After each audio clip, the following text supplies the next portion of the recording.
আসসালামু আলাইকুম এভরিওয়ান। আজকে নিয়ে এসেছি দারুণ মজার এবং ঝটপট একটি রেসিপি। বাচ্চারা যখন পিৎজা খাওয়ার জন্য বায়না ধরে এবং বাইরে যাওয়া পসিবল হয় না, তখন আমি ঘরেই খুব সহজে মাত্র অল্প উপকরণে আমি বানিয়ে নিই এই পিৎজাটি। ওরাও খুব খুশি হয়, খেতেও খুব মজা। এখানে আমি কিছু ইনগ্রেডিয়েন্টস নিয়েছি, সসেজ, ক্যাপসিকাম আর টমেটো। বাসায় যা ছিল সেগুলোই নিয়েছি। আর আমার ছিল মোজারেলা চিজ, এখানে আমি গ্রেট করে রেখেছি, এরকম করে গ্রেট করে রেখেছিলাম। কিছু আমি স্লাইসও করে রেখেছিলাম।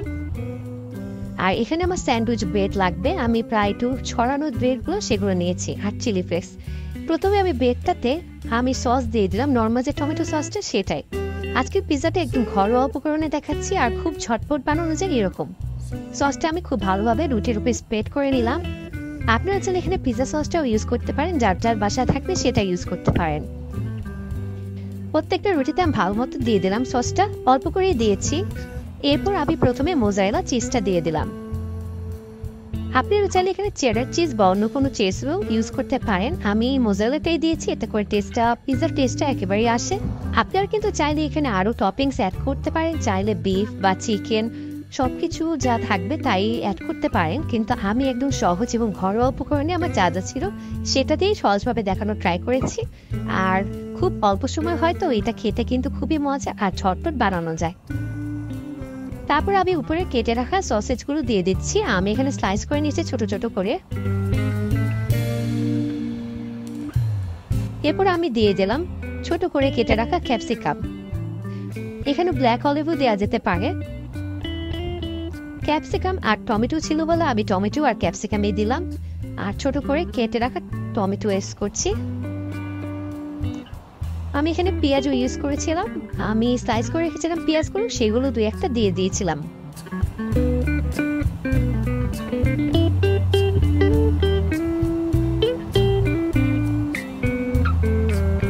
এবারে দিয়ে দেবো চিলি ফ্লেক্স।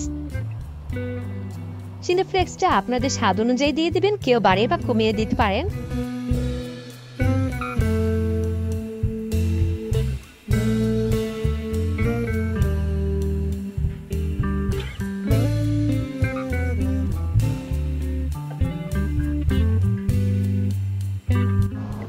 এরপর আমি উপরে একটু সস দিয়ে দিচ্ছি আর একটু। ব্যাস হয়ে গেল আমার প্রত্যেকটা ব্রেড রেডি করা। দেখতে খুবই কালারফুল এবং সুন্দর লাগছিল।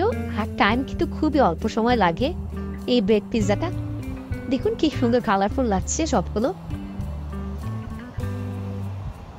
এরপর আমি একটি প্যান গরম করে নেব, চুলা একদম লো হিটে। প্যানটা আমি ঢাকনা দিয়ে 5 মিনিট গরম করে নিয়েছিলাম। এরপর আমি ব্রেডগুলো দিয়ে দিলাম, দিয়ে আমি আবার ঢেকে দেব। আর ঢাকনার যে ছিদ্রটা আছে সেটা আমি একটি কাগজের সাহায্যে বা টিস্যু দিয়ে এটা বন্ধ করে দেবো, যাতে এতে করে বাইরের বাতাসটা ভেতরে প্রবেশ করতে পারবে না, তাড়াতাড়ি হয়ে যাবে। ব্যাস অল্প সময় রাখার পরে আমার চিজটা মেল্ট হয়ে গিয়েছিল। দেখুন কত সুন্দর লাগছে পিৎজাটা। এরপর আমি উঠিয়ে নেব এবং আরও বাকিগুলো দিয়ে দিলাম, দিয়ে আমি আবার ঢেকে দিব। এটা হতে কিন্তু খুবই অল্প সময় লাগে। উপর থেকে দেখা যাচ্ছিল চিজটা মেল্ট হয়ে গেছে। তারপর আমি নামিয়ে ফেলেছিলাম। ব্যাস হয়ে গেল আমার দারুণ মজাদার এবং অল্প সময়ে করা ব্রেড পিৎজা।